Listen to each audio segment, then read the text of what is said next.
एक common issue, मुश्तरका issue जो कि लवाहकीन को फेस करना पड़ रहा है वो ये है कि जब वो हॉस्पिटल जाते हैं तो वहाँ पर उनके साथ रवैये के ऊपर भी बहुत सारे ऐसे लवाहकीन थे जिन्होंने ये शिकायत की कि उनके साथ हॉस्पिटल इंतज़ामिया का रवैया ठीक नहीं है।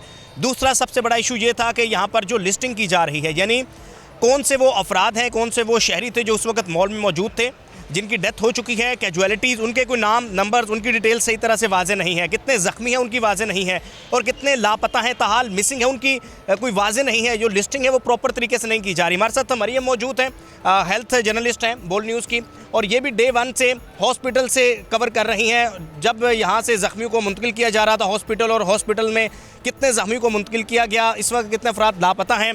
अच्छा मरियम, मुझे ये बताइएगा कि यहाँ पर लवाहकीन जो कॉमन इशू बता रहे हैं, उनका कॉमन इशू ये है कि यहाँ पर जो फैसिलिटेशन है, यहाँ पर डेस्क तो है लेकिन डेस्क के ऊपर एक फैसिलिटेशन का इशू आ रहा है। सेकंड, हॉस्पिटल में जो क्लेम किया जा रहा है लवाहकीन की तरफ से कि वहाँ पर भी इनको सही तरह से रवैया नहीं है और इन्हें सही तरह से बताया नहीं जा रहा कि भाई आपके प्यारे की डेड बॉडी आ चुकी है, नहीं आई, और अगर डेड बॉडी आ गई है तो उसकी कैसी हालत है। तो इसके ऊपर आप बताइएगा कि इस वक्त बुनियादी जो इश्यूज़ हैं वो कौन से हैं। अच्छा देखिए, अब तक जो है डेस्क जो है जिस दिन इंसिडेंट हुआ है उसके वेरी नेक्स्ट मॉर्निंग यहाँ डीसी साउथ के ऑफिस में मिसिंग पर्सनस की डेस्क जो है वो तश्कील दे दी गई थी, और अब तक की रिपोर्ट्स के मुताबिक 88 अफराद जो हैं वो लापता बताए जा रहे हैं, मिसिंग बताए जा रहे हैं। जबकि डॉक्टर सुमैया सैयद जो कि पुलिस सर्जन कराची हैं, उनके मुताबिक अब तक सिर्फ 16 बॉडीज़ जो हैं जिनकी शनाख्त की गई है, जिनमें से सिर्फ 6 बॉडीज़ ऐसी थी जो कि मुकम्मल सालिम हालत में मिली थी और उनकी उसी वक्त जो है शनाख्त कर ली गई थी। बकिया 9 की डीएनए के ज़रिए जो है वो शनाख्त की गई है। डॉक्टर सुमैया सैयद के अकॉर्डिंग अब तक टोटल 71 यानी कि 71 अफराद के डीएनए सैंपल्स जो हैं वो कलेक्ट किए गए हैं, जिनमें से 9 की शनाख्त जो है वो की जा चुकी है। डॉक्टर सुमैया सैयद ने यह भी बताया है कि जो गुज़िश्ता रोज़ चंद दिन कबल जो रिमेन्स मिले हैं इंसानी आज़ा के मिले हैं, और वो इतने ज़्यादा खस्ता हाल हैं और इतने ज़्यादा बर्न हैं कि उनमें से डीएनए निकालने में भी उनको जो है वो परेशानी आ रही है। अलबत्ता कोशिश जो है वो की जा रही बात लवाहिकीन की प्रॉब्लम्स की जो फेस कर रहे हैं, डीएनए सैंपल्स जो हैं वो रिमेन्स के ले जाकर उन रिमेन्स को एदी सरखाने भेजा जा रहा है सुराब गोट पर, जिसके बाद जैसे जैसे डीएनए रिज़ल्ट आएगा और उस रिमेन्स को जो है उनके लवाहिकीन के हवाले किया जाएगा। हॉस्पिटल हुकाम की जानिब से कहा गया है कि कोई भी लवाहिकीन जिन्होंने डीएनए सैंपल अपने जमा करवा दिए हैं उसके बाद उनका अस्पताल में आने का कोई सेंस बनता नहीं है।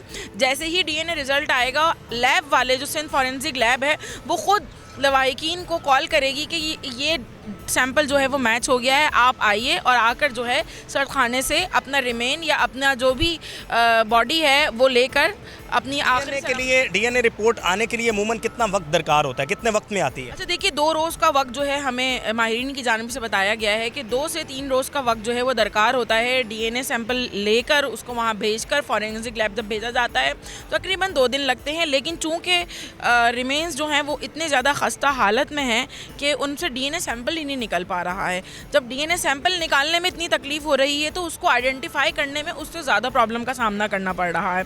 रही बात डीसी साउथ के ऑफिस की, तो यहाँ पर अब तक जो है वो 88 अफराद मिसिंग पर्सनस हैं, जिनमें से 16 की जो है वो शनाख्त प्रॉपर कर ली गई है।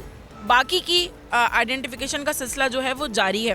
हॉस्पिटल में आपने क्या देखा जो ज़्यादा तादाद थी, वो मेल थे, फीमेल थे, बच्चे थे, किन की ज़्यादा तादाद? देखिए, जो जाँ भाग होने वाले अफराद हैं उनमें एक बड़ी तादाद यहाँ के दुकानदार और हेल्पर्स की है, और उसके अलावा वो अफराद हैं जो यहाँ पे शॉपिंग करने के लिए आए थे, उनमें बड़ी तादाद जो है ख़वातीन की है, बच्चों की शामिल है उसमें तादाद। याद रहे कि इस सानिए में सिर्फ 28 अफराद जो हैं वो ज़ख्मी हुए थे। ज़ख्मी भी इस तरीके से हुए थे कि उनमें से एक शख्स जो है वो 100% जुलस के जाँ भाग हो गया था।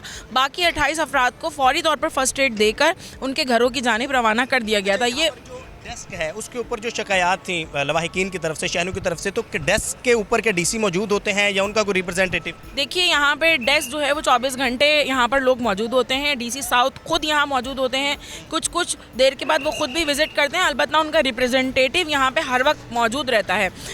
हमने देखा है कि हम भी सुबह से यहाँ पर मौजूद है। पहले यहाँ पर इतनी रेस्क्यू रिलीफ ऑपरेशन की मूवमेंट नहीं थी, कम गाड़ियाँ थी, बहुत स्लो था। तो क्या इन्होंने इंतज़ार किया कि धूप कम होगी और धूप के बाद फिर हम आएंगे? क्या यही गुज़िश्ता 8 दिन से यही सिलसिला है? देखिए ऐसा बिल्कुल भी नहीं है। बात यह है कि वहाँ पर जितना भी मलबा मौजूद है उसको हैमर एक्सकेवेटर के ज़रिए जो है तोड़ा जा रहा है।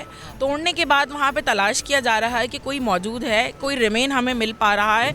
अगर कुछ नहीं मिलता तो उस मलबे को डंपर में डाल के डंपिंग साइट पर भेजा जा रहा है और उसके बाद ये सिलसिला जारी है। जो यहाँ पर रेस्क्यू काम है उनकी जानिब से कहा गया है कि आज जो है वो आखिरी ऑपरेशन जो है वो किया जाएगा रेस्क्यू का, क्योंकि तकरीबन 80% ऑपरेशन जो है वो कर लिया गया है। उसके बाद जो है इस इमारत को जो है वो क्लियर करार दे दिया जाएगा, जिसके बाद SBCA इस इमारत के हवाले से जो है वो मज़ीद फैसला करेगी कि इसको गिराना है या इसके हवाले से मज़ीद क्या तफ्तीश करनी है। बहुत शुक्रिया मरियम हमारे साथ मौजूद थी और गुल प्लाजा से आज का हमारा हुसूसी प्रोग्राम था, गुल प्लाजा कराची से। लेकिन वही सवालात हैं जो हमने आपको पहले बताए कि यहाँ पर एक मसला नहीं है, मसले के ऊपर दूसरा मसला है। आग का लगना मसला, वहाँ पर फायर सेफ्टी के इंतजाम ना होने का मसला, उसके बाद आग को ना बुझाए जाने का मसला, और उसके बाद अब तक ताहाल जब हम प्रोग्राम रिकॉर्ड कर रहे हैं लवाहिकीन की तरफ से ये शिकायत आ रही है कि यहाँ पर जो डेस्क है उस डेस्क के ऊपर प्रॉपर कोऑर्डिनेशन के लिए गवर्नमेंट साइड से कोई पर्सन नहीं है। जो लवाहिकीन यहाँ से हॉस्पिटल जा रहे हैं उनको हॉस्पिटल में मुश्किलात का सामना करना पड़ रहा है। और अब तक जो लिस्ट थी, एक लिस्ट कितनी अनफॉर्चुनेट बात है कि ये बहुत सिंपल सा, बहुत आसान सा काम है, इसमें कोई टेक्नोलॉजी भी इस्तेमाल नहीं होनी कि आपने एक लिस्ट सही तरीके से अपडेटेड बता दें। जैसे डॉक्टर आयशा के फैमिली मेम्बर बता रहे थे कि इनके पास यहाँ पर अपडेटेड लिस्ट नहीं है। तो यहाँ पर एक मसला नहीं है, मसले के ऊपर दूसरा मसला, उसके बाद तीसरा मसला, मसाइल ही मसाइल हैं। और अब भी जब हम प्रोग्राम ये रिकॉर्ड कर रहे हैं तो हम यही देख रहे हैं कि यहाँ पर जो रेस्क्यू रिलीफ ऑपरेशन तो जारी है, यहाँ पर हमें डंपर दिखाई दे रहे हैं, यहाँ पर बड़ी बड़ी गाड़ियाँ दिखाई दे रही हैं, बड़ी बड़ी मशीनरी दिखाई दे रही है जो शायद इमारत को गिराने के लिए तो हो सकती है, लेकिन यहाँ से किसी इंसान को अगर कोई ज़िंदा हो तो उसको निकाला कैसे जाएगा, और अगर कोई ज़ख्मी है तो उस ज़ख्मी को कैसे ट्रीट किया जाएगा, उसको यहाँ से फौरी तौर पर कैसे ट्रीटमेंट दी जाएगी, ये वो सवालात हैं। और सबसे बढ़कर वही कि अगर खुदा न खास्ता कराची में अगर कोई ऐसा वाक़या रोनमा हो जाता है तो अब तक भी 8 दिन गुजरने के बावजूद, सियासत होने के बावजूद, बुलंदो बाला दावों के पोल खुलने के बावजूद भी कोई ऐसा सिस्टम निज़ाम मौजूद नहीं है कि कराची की किसी और प्लाजा में, किसी और इमारत में अगर ऐसी आग लगती है खुदा न खास्ता तो उसको कैसे फेस किया जाएगा, उसको कैसे बुझाया जाएगा। क्या वही फायर फाइटर्स होंगे, क्या वही फायर टेंडर्स होंगे जिनमें दोबारा से पानी ख़त्म हो जाएगा, और क्या वही इक्विपमेंट के बगैर फायर फाइटर्स होंगे जिनमें उनकी जान जाने का भी खदशा हो सकता है, और लोग तो वो हैं कि जो मर रहे हैं। सब्सक्राइब करें और बेल दबाएं ताकि कोई खबर रह न जाए।